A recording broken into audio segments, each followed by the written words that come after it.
నుంచి 5 ఏళ్ళు సరిపోవు, 10 ఏళ్ళు కావాలి, మేము అధికారంలోకి వస్తే 10 సంవత్సరాలు ఇస్తాము అని చెప్పింది మీరు కాదా అని అడుగుతా ఉన్నాను.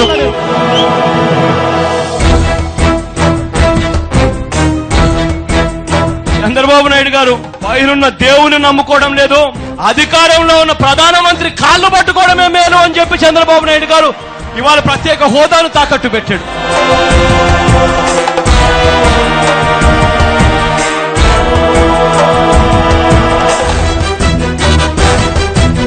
అందరూ కలిసికట్టుగా ఒక్కటై రాష్ట్రాన్ని ప్రత్యేక హోదా ఇస్తాము అన్న హామీ ఇచ్చి విడగొట్టారు.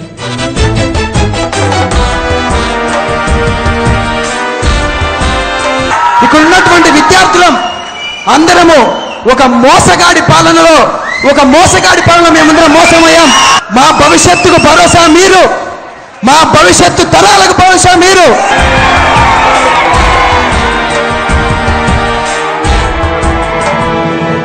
ప్రత్యేక రాష్ట్రం, ప్రత్యేక హోదా కలిగిన రాష్ట్రంలో చంద్రబాబు నాయుడు గారు పారిశ్రామికవేత్తను తీసుకొచ్చేందుకు ఎక్కడికెక్కడికో పోవాల్సిన పనుల, సింగపూర్ తిరగాల్సిన పనుల, చైనా తిరగాల్సిన పనుల, ప్రత్యేక హోదా మనకు ఇస్తే ఇక్కడ జాబులు ఉన్నాయి, అప్లై చేసుకోండి అన్న బోర్డులు కనిపిస్తాయి. ప్రత్యేక హోదా కలిగిన రాష్ట్రం అయితే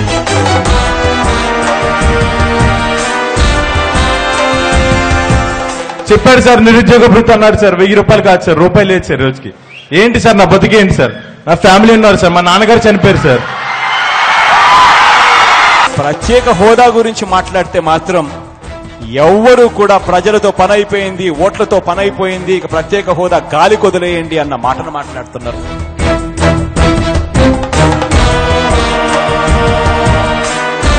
మన రాష్ట్రంలో పరిశ్రమలు పెడతారు, లక్షల కోట్లు పెట్టుబడిగా తీసుకొస్తారు, పెట్టుబడిగా లక్షల కోట్లు తీసుకొచ్చి లక్షల ఉద్యోగాలు ఇచ్చే పరిస్థితి ఈ ప్రత్యేక హోదా వల్ల జరుగుతుంది. ఇది తెలిసిన చంద్రబాబు నాయుడు గారు మాత్రం పట్టించుకోరు. అయ్యా చంద్రబాబు, నీ కొడుకు ఇవాళ నీ వెనకాల ఉన్నాడు, మిగతా ఈ రాష్ట్రంలో ఉన్న అలాంటి కొడుకులు నీ కొడుకులో వయసు కాదా?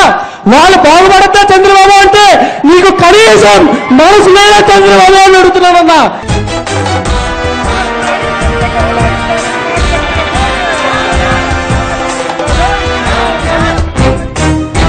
We demand the government of India. Special status to Andhra Pradesh. We demand the government of India. Special status to Andhra Pradesh.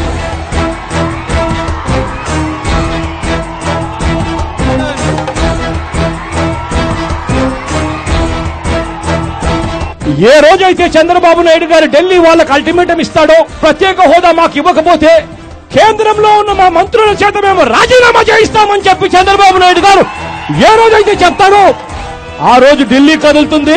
ప్రత్యేక హోదా అన్నది మన వాకిటి దగ్గరికి వస్తుంది.